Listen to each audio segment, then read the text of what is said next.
Hey there. Welcome back to another episode of the Outsider Podcast. I'm your host, as always, Drew Landry. And folks, this is the best politics podcast and video that you're going to find west of I-35. I'm really excited to start a new year and start a new direction for the podcast. I've got a lot of great things in store for you here in 2026. I'm just, again, very excited to launch this, especially with video, so that you can actually see my facial expressions whenever I discuss something, read something here, because I'm always prepared. I always have something, to really read, and I'm not just, winging it over here. So I actually have preparation for you. So whenever I do that, you can actually see what my face is. And so I think that's kind of interesting.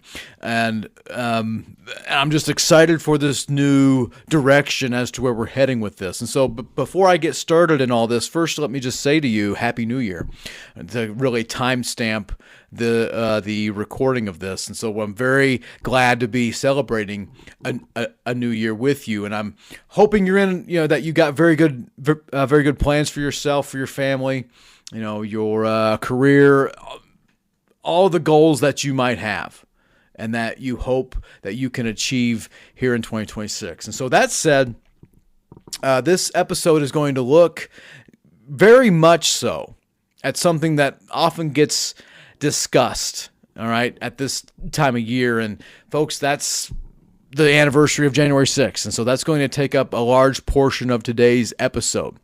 Really just trying to give you a key perspective, all right, that really should be objective more so than subjective. It really bothers me when something that gets thrown into whole subjectivity that really should be objective. Now, some people want to call into question the whole concept of gravity. Is there really a moon out there? It's just, whatever. But that said, I will get into one other thing about one of my alma maters, and that's IU, Indiana University, and its football program. And so, again, just to timestamp when I'm recording this, IU football is still in the college football playoff.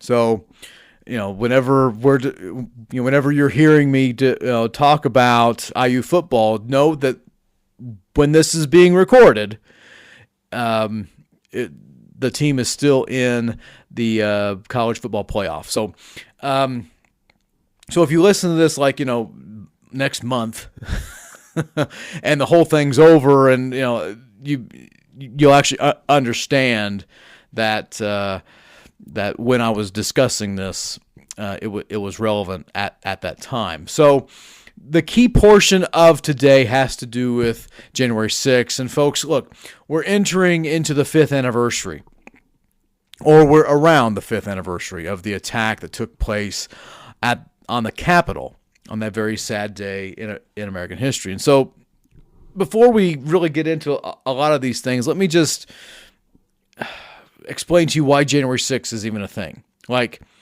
Why that day is even important and has any sort of significance whatsoever. It's significant. January 6th in and of itself is significant because of a federal law. It's called the Electoral Count Act of 1887. Of course, it's been changed since then because of the events that took place on January 6th of 2021. But when that day happened, we were under what's called the old rules. So that's what we're going to really look at here. And so here's what the Electoral Count Act of 1887 will do is that at that point what it did was that Congress would convene in a joint session that would be led by the vice president, the president of the Senate. And they're going to certify the vote of the Electoral College. All right, so here's a very basic civic lesson here. All right, I don't want to get too deep in the woods because I don't want to lose you in all these little, well, they're not little, but in all these details. Is that the Electoral College is the body that elects the president and the vice president. All right. To know why we have an Electoral College, you got to do some some history into that. Look at the Constitution. There's a lot of compromise in that. And so we throw in the 12th Amendment in all this because the 12th Amendment comes in after the election of 1800. Again, that's a key turning point in presidential elections where the 12th Amendment makes it to where the president and the vice president receive the same number of electoral votes, and you have to have a majority. And it's due to that the vice president and the presidential candidates can't be from the same state because it has to do with the Electoral College and the number of electors. And so there's some finality, some fine-tuning, specific details about the Electoral College that makes it very clear that the president and the vice president can't be from the same state. So let's understand how how this works here. Okay, let's get up from the weeds. Let's do a very basic look here. So we have the popular vote that's held on the first Tuesday after the first Monday in November. All right, so we have that day. And then about a month later, we have the Electoral College that will officially count the ballots. I'm sorry, that will officially cast their ballots, not count. That will officially cast their ballots according to the popular vote. All right. So if you're still with me here, there's a lot of states that utilize the Electoral College count, their Electoral College vote that's going to be based on the popular vote. All right. So most of the time, 48 states utilize this. It's called the winner-take-all aspect. The winner of the state's popular vote will receive all of its Electoral College votes. Right? It just makes things a little easier that way. Winner-take-all, whether or not it's truly representative of that state, that's a whole other conversation I don't want to get into. But winner-take-all makes it easy for states to just cast their Electoral College votes. All right, so the idea is that the winner of the popular vote of that state would then receive all of its Electoral College votes. The reasoning is because of who the electors are. So electors in the Electoral College, all right, they're decided at the state party convention. That's done in the summer. And so that's where you have, like in Texas, we have 40 electors. So in 2024, at the Republican Party state convention in Texas and the Democratic state convention in Texas, both sides had 40 electors. Who gets to cast the official ballot? Well, the party of the victor of the popular vote. All right. So since Trump won Texas in 2024, it would be the Republican electors to cast the official ballot, the official Electoral College vote for Texas in 2024. All right, my home state of Indiana has 11 electoral votes. So the Democrats had 11 electors. The Republicans had 11 electors. That's decided by the party of the victor of the popular vote. All right, that's usually how that's done. 48 states do it that way. States of Maine and Nebraska do it differently. All right, Maine and Nebraska have where if you win the state's popular vote, you get 2 electoral votes. And then the other portions of that are decided by popular vote in congressional districts. So Maine has 4 electoral votes. You win the state of Maine, you get 2. But therefore you have 2 congressional districts. You got to do the popular vote in there. So in 2024, in 2020, and in 2016, Trump got 1 electoral vote from Maine. So Hillary Clinton, Joe Biden, and Kamala Harris got 3 votes from Maine. Right? Interesting. Right? That's just how that operates. In Nebraska, it operates in the exact same way. They have 5 electoral votes. The Cornhusker state has 5 electoral votes. And you win the state of Nebraska, that's 2. and then you have an opportunity to sweep up the rest of the 3 by winning the popular vote in those congressional districts. So that's how that operates. All right. Okay, I just gave you like a more in depth of the Electoral College probably than what you asked for. So that said, when we look at how all that operates, how can they be different? Well, it's done by the state legislatures. They're the ones who get to make that up. All right, but again, just remember now, most states just want to get it over with and make it easier, so they just do winner take all. Now we know what we're talking about. So in early to mid-December, the Electoral College in all their respective states cast their Electoral College votes. They cast the official ballot that is going to elect the president and the vice president. States then have to keep those votes, keep those ballots, keep those certificates, whatever you want to call them, and then harbor them. And they will then send them later that month to Congress. That's what's called Safe Harbor Day. All right? So then when they get to Congress, and again, according to the Electoral College, the Electoral Count Act of 1887, Congress will then open up those certificates and will count them. All right? So seems pretty basic. So January 6th is that's the actual date.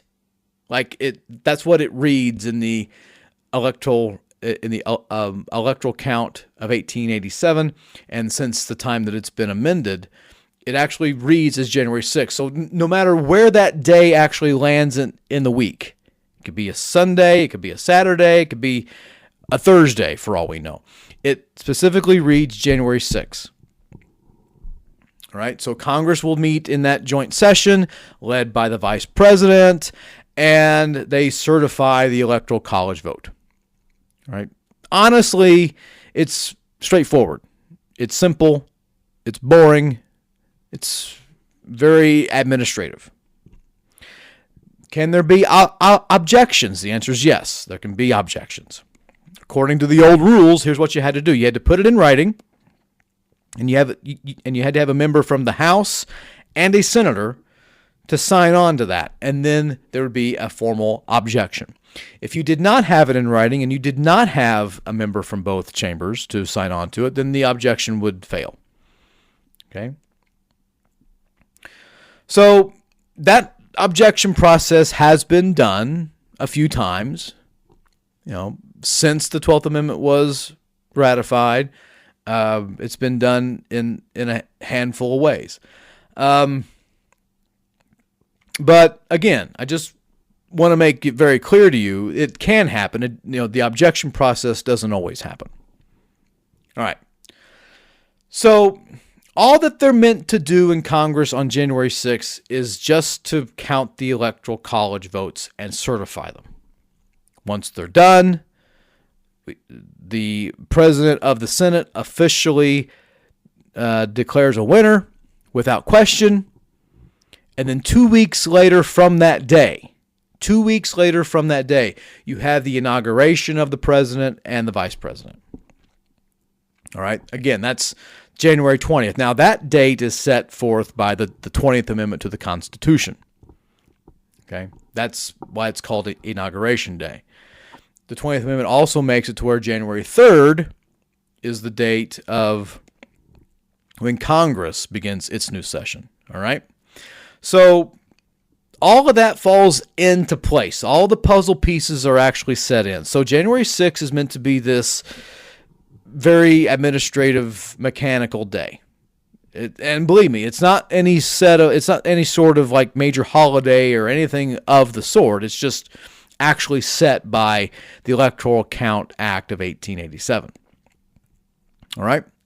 So when we look back on January 6th of 2021 and why all that stuff was taking place, now you know. That's the reason Congress was meeting on January 6th of 2021. It was to certify the Electoral College votes from the 2020 election. And that's the reason there was a rally on the ellipse of the White House. All right? So now that we have all that ironed out, okay, and now that we can understand why January 6th has some sort of importance in a political, governmental aspect, now we can understand why there was some event taking place. All right? So January 6th is when the president's going to hold this rally on the ellipse right outside the White House there. And it's on this day that he, there's a lot of varying reports as to how many people were there. President wanted to say hundreds of thousands. He's even compared it to the Martin Luther King "I Have a Dream" speech, which, look, the president loves to inflate numbers, okay? It's kind of like, as much as I think Pete Rose was a really great baseball player, Pete Rose had a casual relationship with the truth. If he's talking about his stats or certain stats, I would believe it. But if he's talking about events that happened and didn't happen pertaining to his life outside of baseball, I don't know if I would buy a lot of stock in that. So when the president tells you how many people were at one of his rallies, he probably would say 320 million or something. That every single person in the United States came to see his rally. I mean, let's just be honest here. I'm surprised he doesn't say that there was 6 billion people there. The whole world was there. But anyway, the House Select Committee put the attendance number around 53,000. That's what it put in its final report, and that's the figure that I'm going to use here. Okay? So, when the president takes the stage and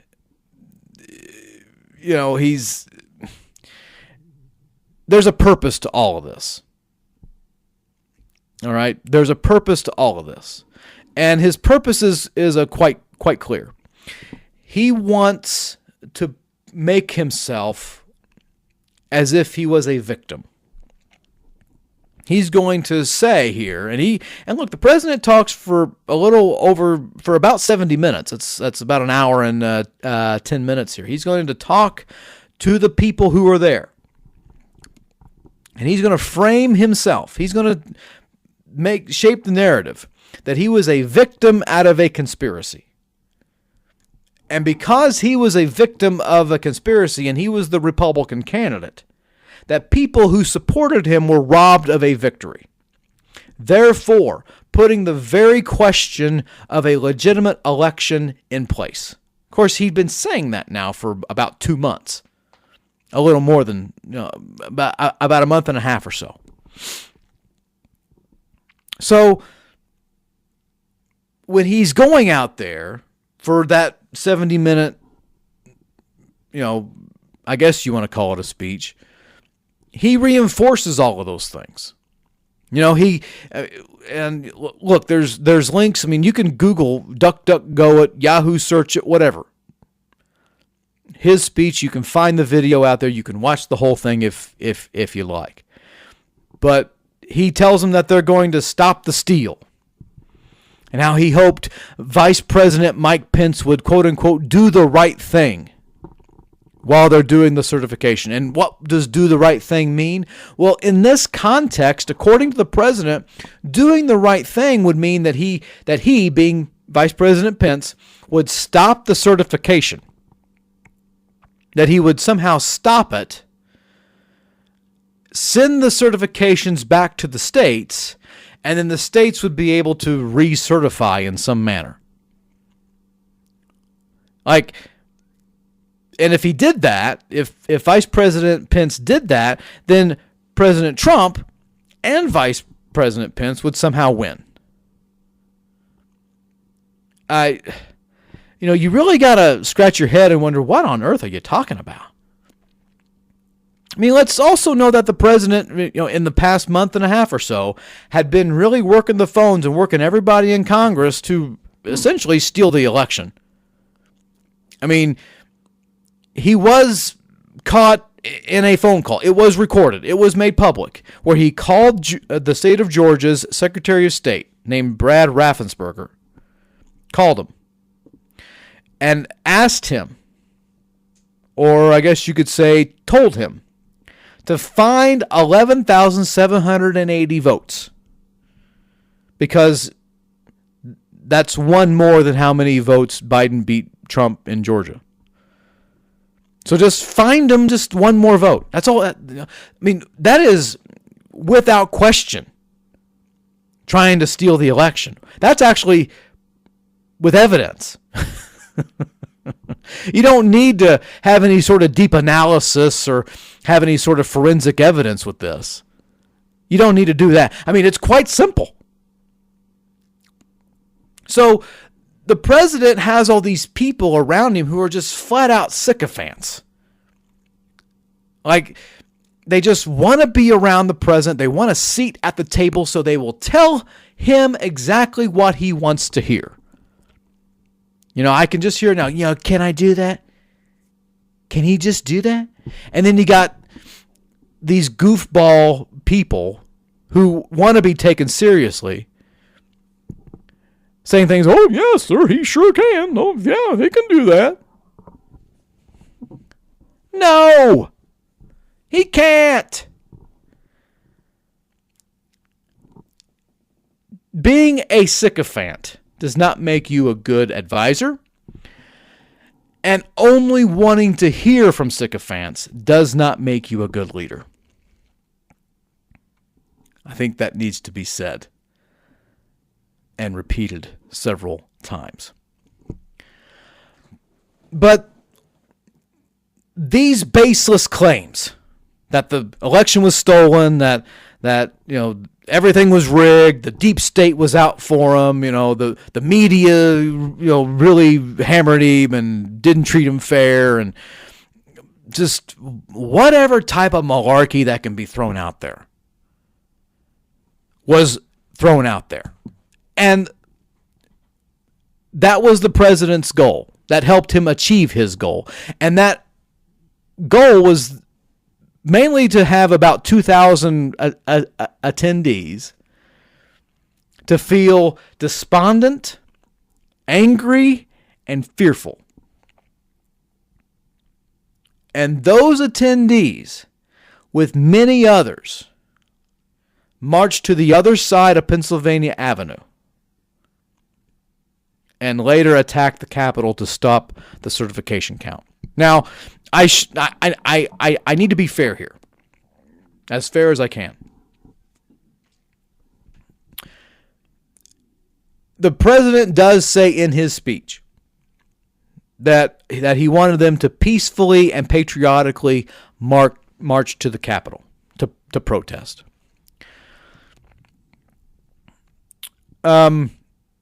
I know what peacefully means. I have no idea what patriotically means in this context. I have no clue. I would not be able to.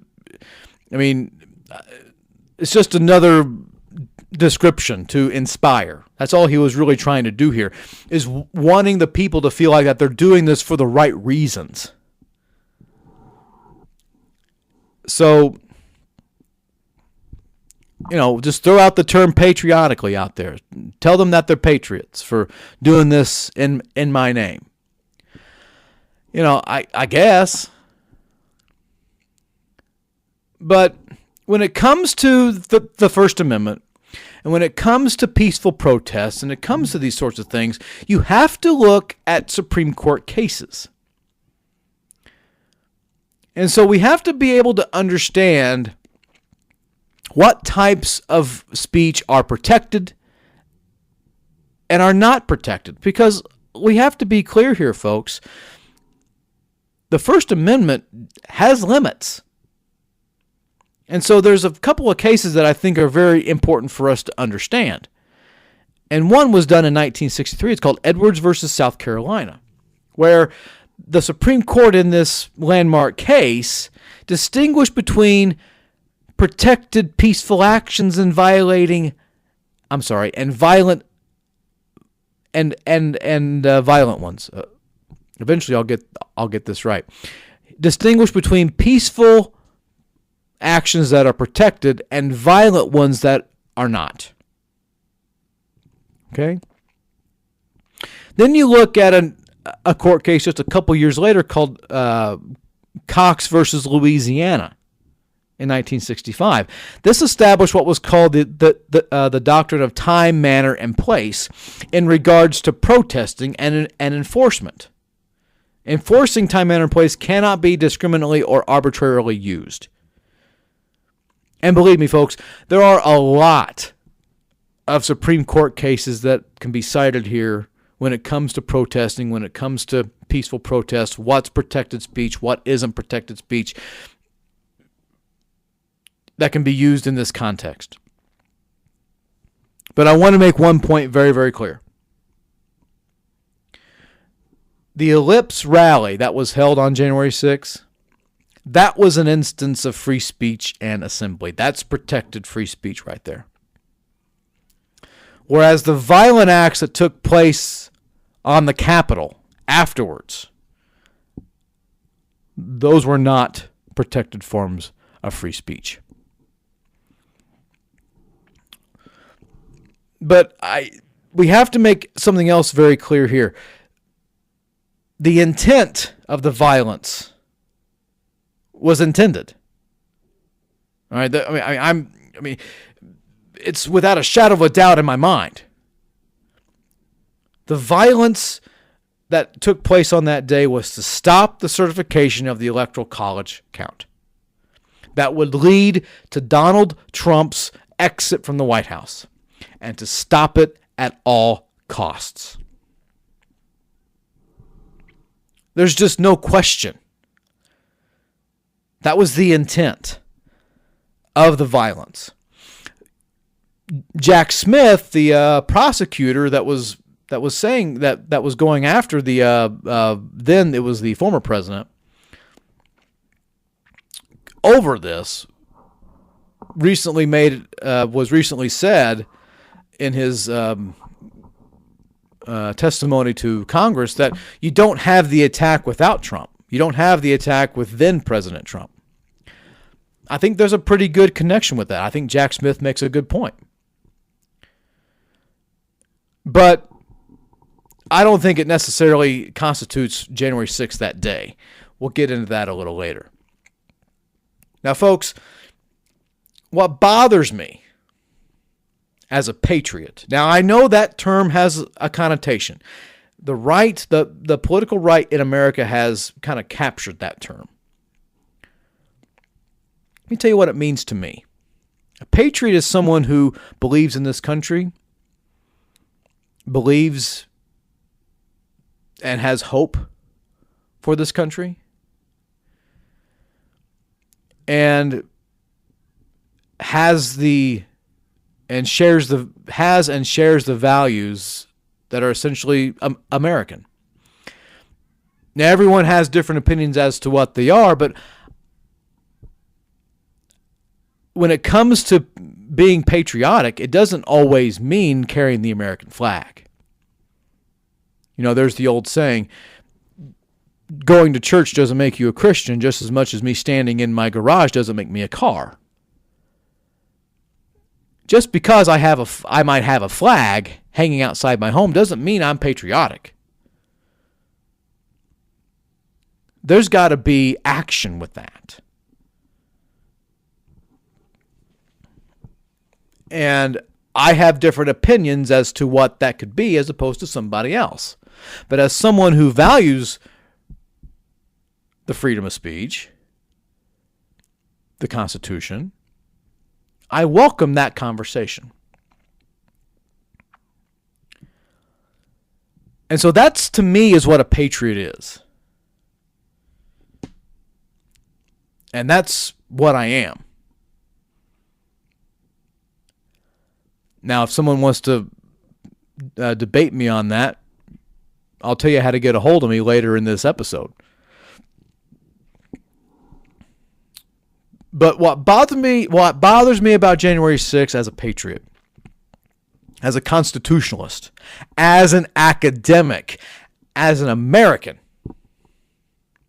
is that there are people who unequivocally deny any wrongdoing on that day. They absolutely say there's nothing wrong that happened that day. And in their defense, they throw out all the red herrings you could possibly find. Like, I'm reminded of this scene in the 1980s comedy movie called it's a spoof called Clue, where communism was a red herring. This whole thing here, the whole denial, is a red herring. And here's the red herring argument. Nobody died. Well, nobody died, except for Ashley Babbitt. There's a lot of things I can say about that, but then you're taking the red herring bait. I'm not going to do that. But what you're telling me here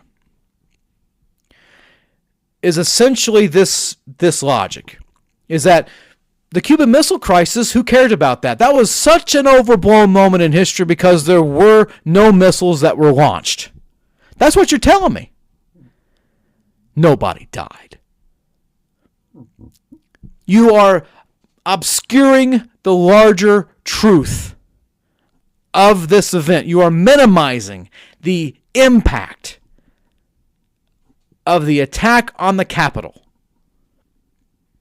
with such a statement, let alone the fact that that statement is asinine. You kidding me? Nobody died. Nobody died.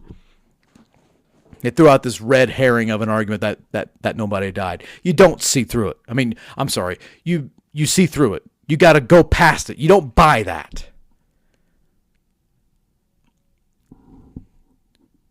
Just trying to minimize things. Here's another one. Is that the rioters were unarmed. They didn't have any guns there. Didn't have any guns. You know, I've even heard people say that was the worst insurrection I've ever seen. Nobody there with a gun. That is a patently false statement.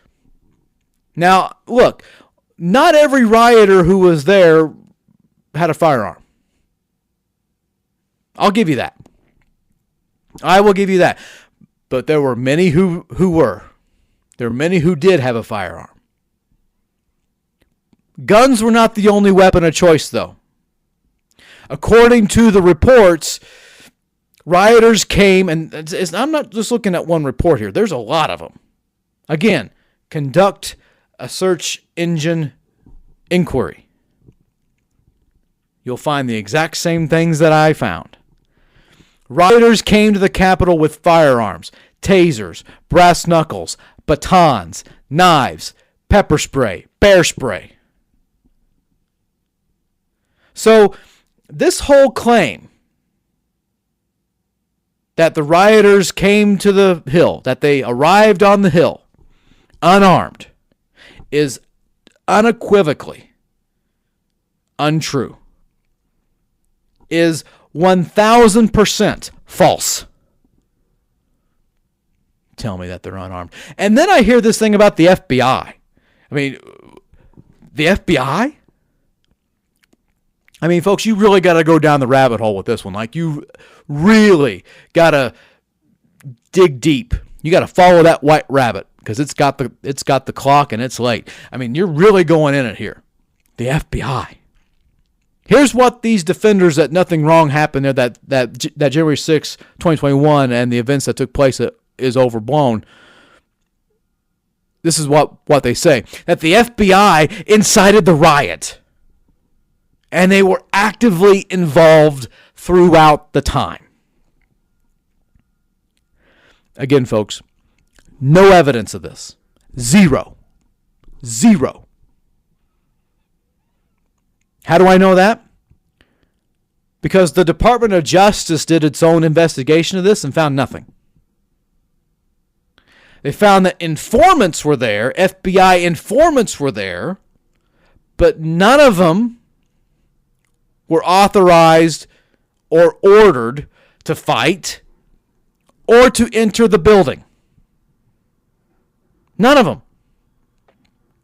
So this whole thing about the FBI started it, that it's somehow a Fed surrection, is 100% false. That's a bunch of malarkey. Again, just grasping for straws is all these arguments are. Grasping for straws, folks.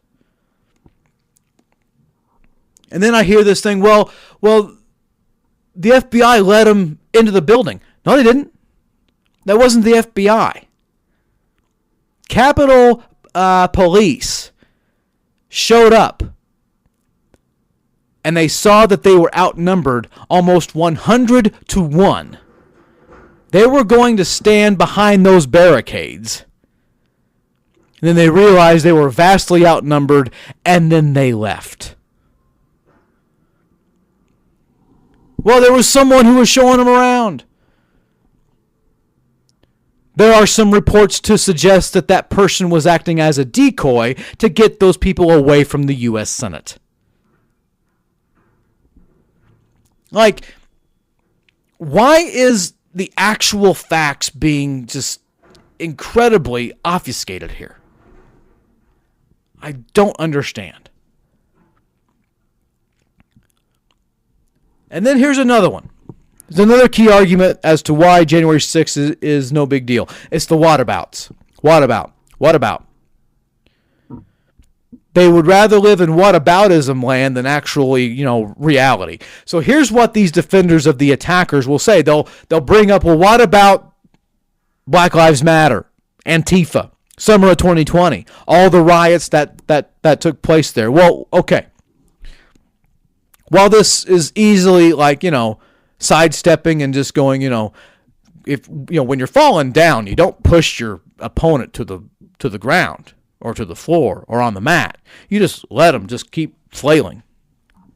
Keep rumbling, stumbling, you're going to fall. That's usually what I like to do whenever these people bring up the whatabouts, because I just roll my eyes and just say, that's stupid. And I tell them why they're wrong. But here's what you have to know. So what about summer of 2020? What about all those things? While those protests, those violent actions were different in nature, because they were. January 6th was there to stop the Electoral College count, was to stop the certification, was to stop a political process. Those who were protesting in 2020, in that summer, late spring, early summer, we're doing it because of the murder of George Floyd. Again, these are basic things. So you have two different protests, you have two different actions in nature. But let's also know this. Criminals still existed, because Black Lives Matter and Antifa weren't necessarily the only ones who were doing this whole looting and smashing of buildings and blowing up stuff. You had criminals take advantage of this. And those criminals who did those things were arrested, were charged, were tried, were prosecuted, and many were sentenced. There are others that charges were dropped. That's also true. So they were charged and arrested just like the people in January 6th. So whenever they bring this up to me, well, what about that? When you know the facts, when you know what happened, and you understand the consequences of two things, you easily respond back to, what about them? I often just like to say, okay, you want to live in whataboutism land, I'm going to live in reality. Because I'm not talking about those things. They're two different things in nature. False equivalency. So, look, those are usually the things that I hear when I talk about January 6th, whenever this whole thing gets brought up. Oh, that's no big deal. It's no big deal. President even called it a day of love. He said it was a day of love. And how do I know this? Because he was at a town hall in Florida for Univision in October of 2024. There was an undecided voter who flat out asked him. He said, look, I voted for you in 16. I voted for you in 20. I don't know if I want to vote for you again because of what you did and didn't do and all the other aspects about January 6th of 2021. I'm giving you an opportunity to win my vote back. Please explain yourself. And here's what the president said. He said a lot of, he does this whole meandering thing. People call it the weave. It's more or less just he just forgets what he's talking about and then picks up later. But then he goes on to say that it's a day of love. I don't know where the love was. Maybe it was when he was on the stage. Maybe that was the love. Because the rioting that took place shortly thereafter, there was no love there. They weren't going into that building saying, guys, I love you. Let me give everybody a hug. You gotta be kidding me. But regardless of how false and easily refutable these arguments are, they remain popular in the MAGA movement and with people who are close to the president. I mean, look, we saw them on display in the 2024 campaign. President Trump referred to those criminals as hostages. And on his path to return to the White House, the president promised to take clemency actions for those serving prison time for any instance that was related to the attack. Folks, this included those who were there for the most serious felonies, like sedition, the leader of the Proud Boys and the Oath Keepers. They were in jail for about 20 years on sedition. That's why I don't call January 6th an insurrection, because nobody was really charged with that. I call it acts of sedition because people were charged and tried and convicted of that. So that's the words that I use. So you had those who were serving time for sedition to the very minor ones who were there for misdemeanors. He promised to take clemency action. And in case you may have forgotten what clemency means, it means showing grace. President has clemency powers. He can give a reprieve. He can commute a sentence, and he can do the pardon. On the first day of his second term, President Donald Trump did exactly that for about 1,500 criminals. He either commuted their sentence to time served and now they're free to go, or he pardoned them. Because according to him, they were hostages.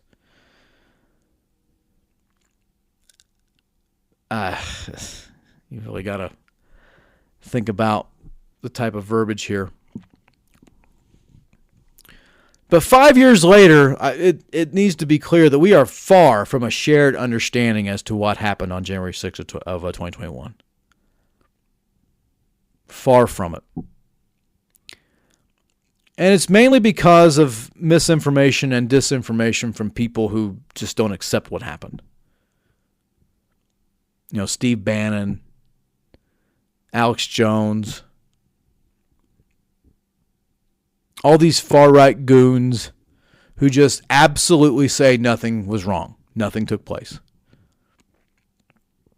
What? I guess we remember a different January 6th. Maybe they remember a January 6th of 2022. Yeah.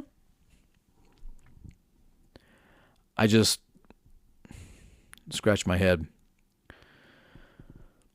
But you would think that after he took all of those election conspiracies, all of those things, all those instances, all those legal arguments, he took them to court and he lost. Not once, not twice, but every time. Logic would tell you that if you took it to court and you never won a case, it's over. But even then, he continued to insist that the election was stolen. Continued.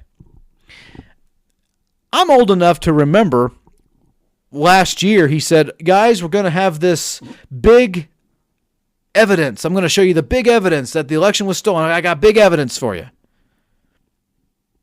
And then he canceled it because he didn't have it. You know, I think his name is Dinesh D'Souza, had this documentary, quote unquote documentary. It's more like a mockumentary. I mean, Spinal Tap. This is Spinal Tap 1 and 2 are more accurate descriptions of a band than this guy's stuff. So he had this mockumentary called, 1,000 Mules or something like that, where he actually had to recant almost everything that he put in there. He said it's all based on fact, all this stuff. And then the people who he cited in there actually made public statements to say that's wrong. That didn't happen. Again, you don't have to take my word for it, folks. Do an inquiry on your best search engine. You can find it. That should have just absolutely disgraced this guy.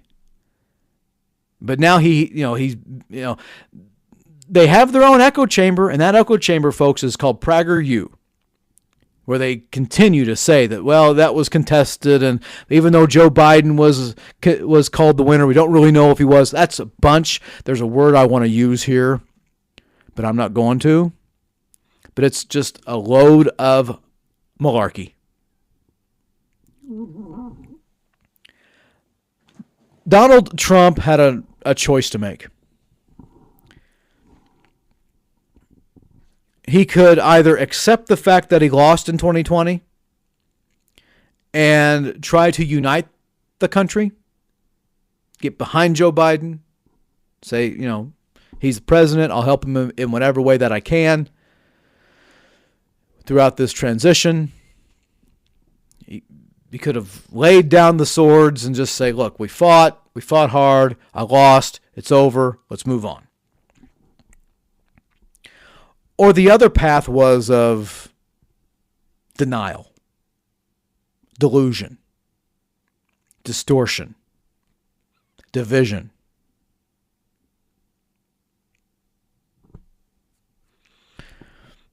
Those are really the only two options that he had. Trump made his choice. He made the people who voted for him and support him just froth at the mouth. To be incredibly volatile people, to say that there's no way this guy lost. No way. I mean, it's one thing to take these things to court. But it's another thing to just say, you know what, we went to court and we never won a case. That would be game over. Look, I know about losing. I get reminded of that almost every day. Someone will send me something somewhere to say, well, you lost. I know. I've accepted it. That's part of my history. And I'm fine with it. I'm okay with it.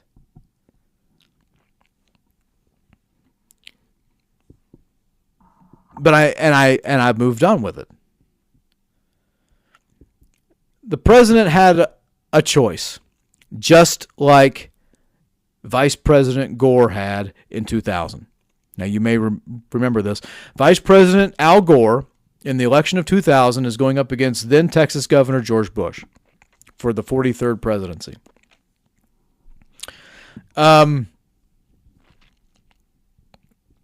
Bush is going to win the state of Florida by 537 votes.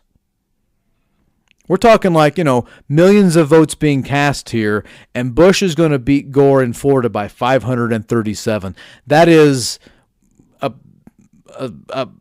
half of a percent of a tenth of a percent. I mean, that's really, really close. You don't get much closer than that. Gore wins the popular vote in 2000. But those 25 electoral votes was really going to be end all be all. All right. Gore challenges the Florida elections. Okay. Goes to court because there were reports and there were instances, and they were very much recorded, and then there was very much a lot of evidence to suggest that ballots that were cast were not counted. That the intent of the voter was very much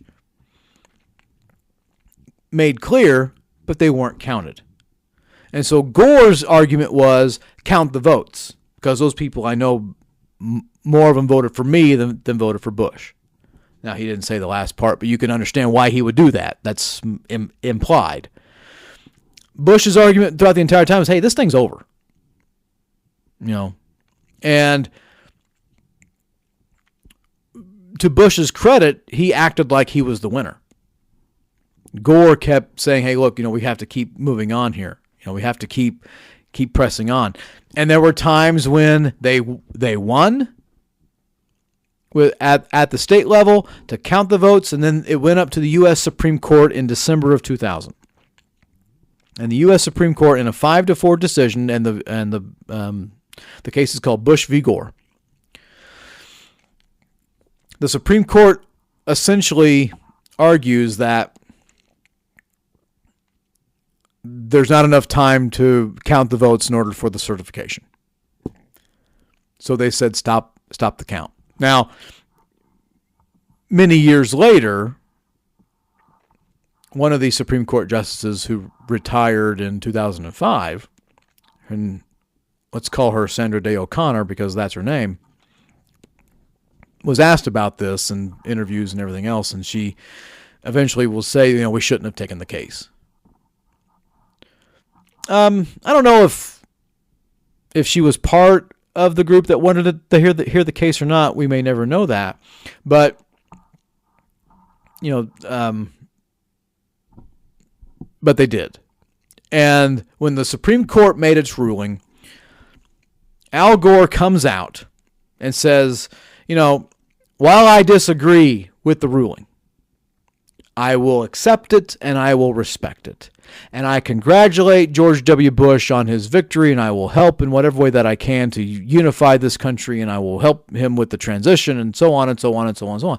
He chose a path, and it's the right path of character, of leadership. And Al Gore, on January 6th of 2001, Al Gore presided over that joint session of Congress over every single state and their electoral college votes. And he presided over his own loss. So did Richard Nixon in 1961. People forget that Nixon was Eisenhower's vice president. From 53 to 61, Richard Nixon was the vice president. He runs for president in 1960. He loses to Kennedy. Nixon could have done the whole thing that Trump did. To Nixon's credit, he realized that there's no way that he could really win this thing. And so he chose the path of institutionalism. He chose the path of trying to unify. He conceded. Gore conceded. Hillary Clinton conceded. Kamala Harris conceded. John Kerry conceded. John McCain conceded. Mitt Romney conceded. Bob Dole. George Bush. Dukakis, Mondale. How far back do we have to go?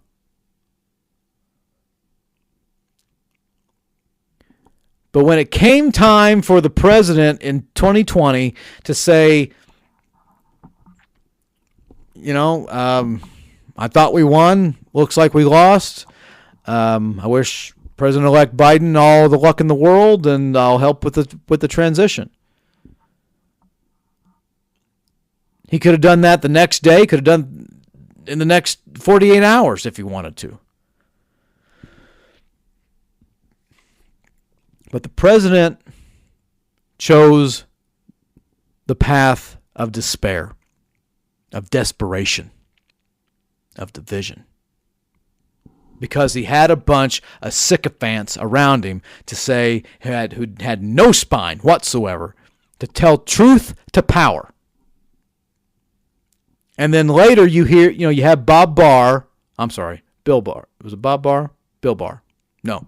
Yeah. Bill Barr. William Barr, there we go, comes out and says there was no widespread voter fraud in the 2000 election. I'm sorry, in the 2020 election. There was no widespread voter fraud in the 2020 election. I mean, that didn't make the president happy. But you had people who, for some reason, kept this conspiracy alive, kept the flame going, when all the president had to do was just say, look, okay, I lost. This country is more important than myself. The institution of the presidency, the institution of this government, democracy, the core aspect, our Constitution is more important than me. But he didn't do that. He did what he always did and chose himself. But had he chose the path of unity, had he chose the path of character, had he chosen the right path, the correct path, Americans probably would have been spared the violence of January 6th of 2021. There wouldn't be this deep-seated anger that comes around when we talk about January 6th. Or this deep sense of frustration about what happened that day. This wouldn't exist. The country needed leadership that day. The country needed leadership prior to that day. And the one who was to give it is way different than the one who gave it. Because the one who actually delivered that day, the crowd wanted to hang. And I'm talking about Vice President Mike Pence.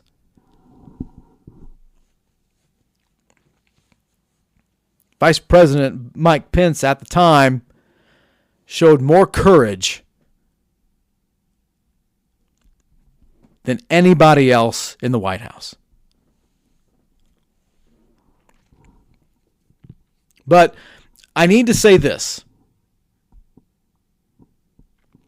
As an American who loves this country, and folks, I do. I value this Constitution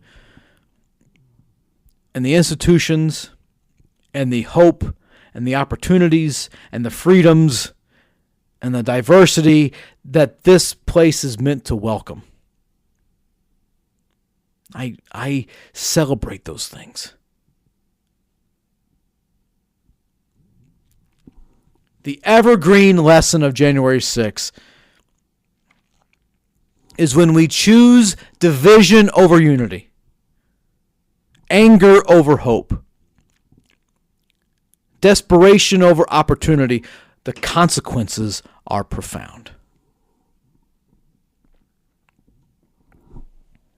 And that's my 5th anniversary take on January 6th. Now, how do you transition from that to talk about Indiana University? Well, the only way that you know how is just to go into it like this. So, I've had, my family likes to make jokes about me. My brothers think it's pretty funny, and it was, and it still is, that I spent a lot of my time in school. I enjoyed going to school. I enjoyed learning. I enjoyed being challenged. I just enjoyed it. So I spent a lot of time going into debt, if you want to think of it like that. And so, I graduated from the University of Evansville in 2006, and UE is really my home alma mater. It's really where I'm truly an alum. I think highly of the University of Evansville. I think I'm forever a Purple Ace. I then have a transition in life. I have this moment where I went back, and so I get another bachelor's degree from Indiana University, and it's a Bachelor of Arts in Political Science. And I was there from 2008 to 2009. And I remember when I was paying the tuition, there was a portion of that asked me if I wanted season tickets to the IU football game. And you always giggled at that because of how much it was. The tickets to the season tickets to the IU football game, folks, $70.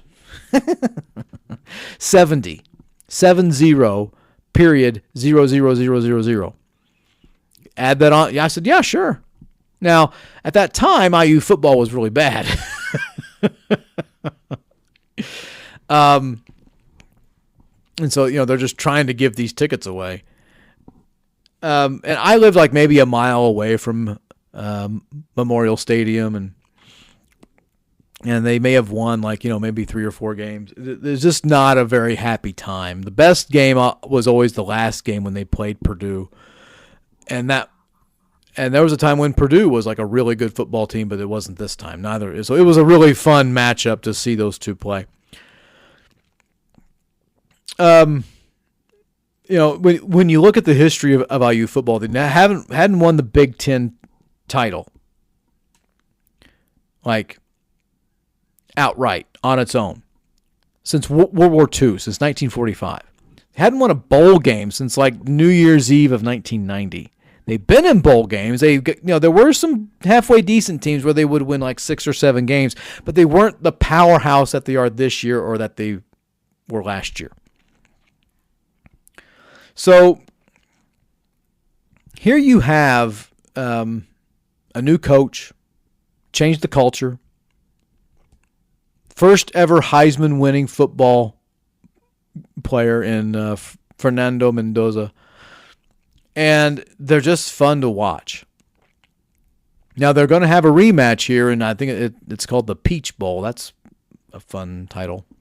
Against Oregon. Now when IU had to travel to Eugene,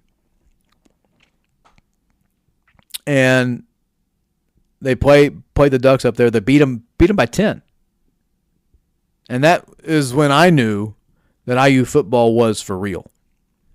I mean, just a week before, they just demolished a ranked team called Illinois, and then they go to Oregon and they win a big road game there. I go, okay, all right.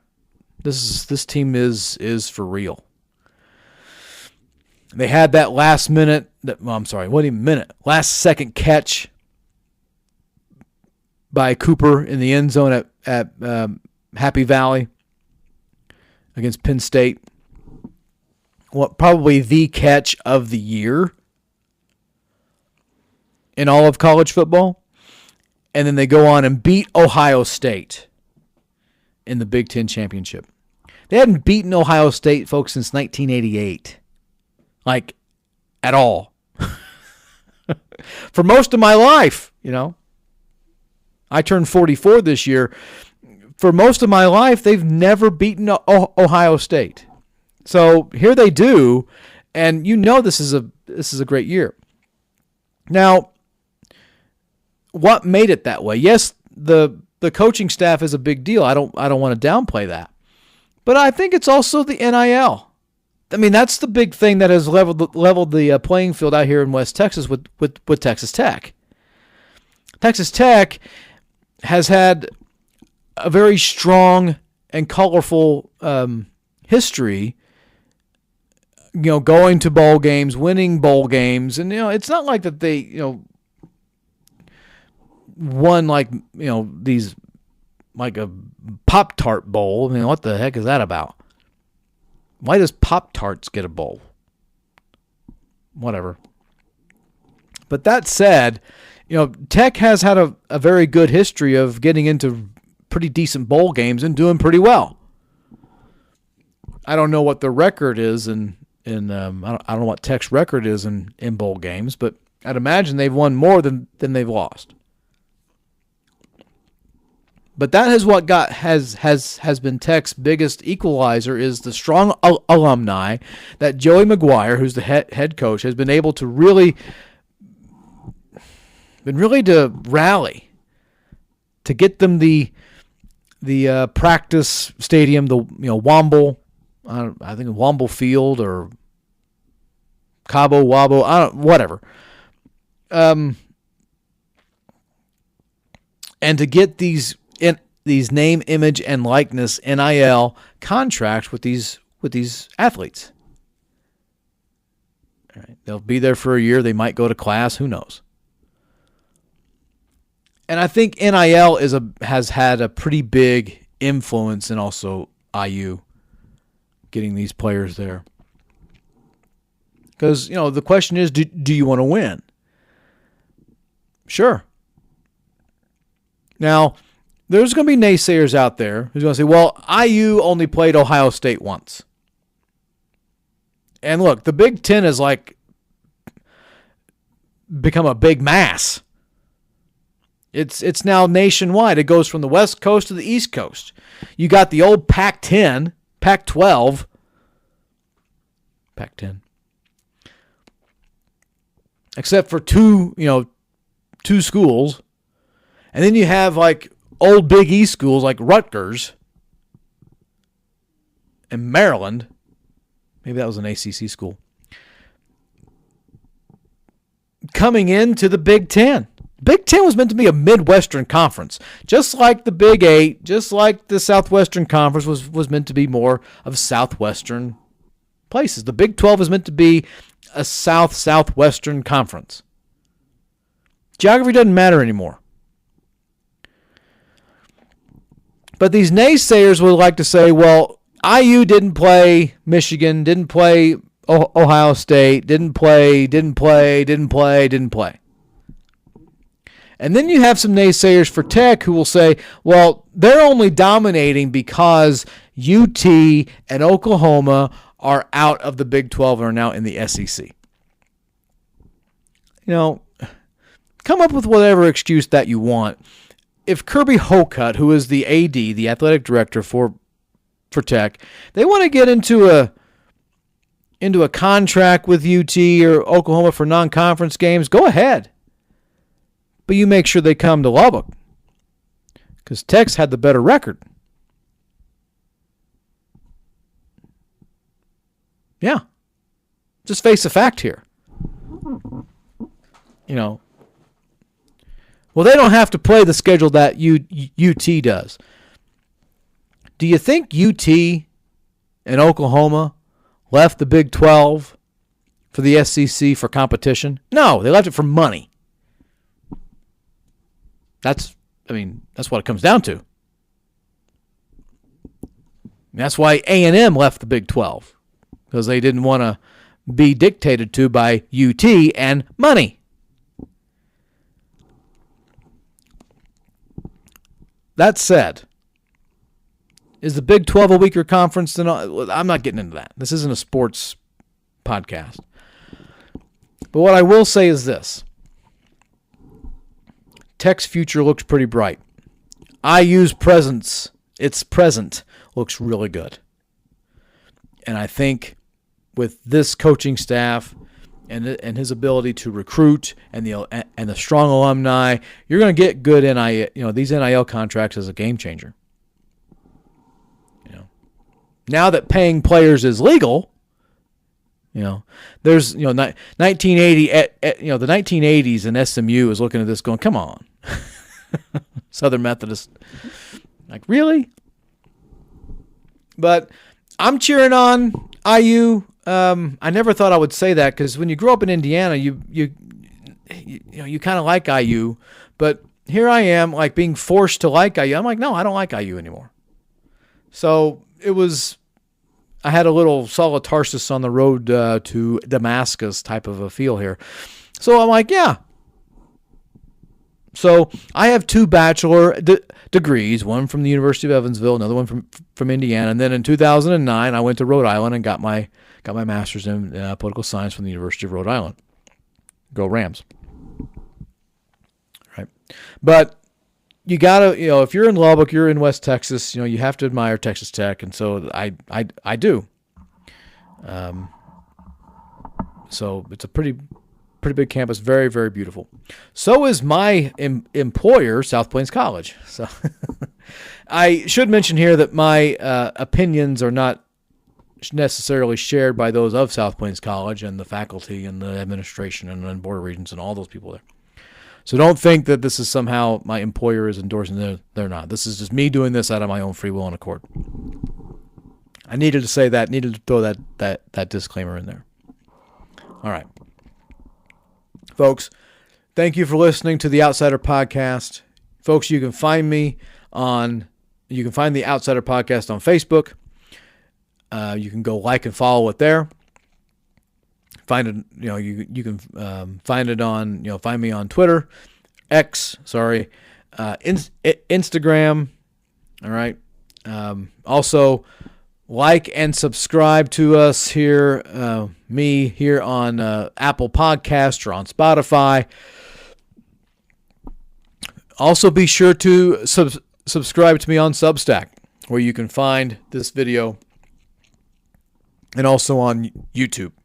All right. Thank you so much for allowing me to entertain part of your day. I'll see you again very, very soon, and have a good rest of your day. Thank you.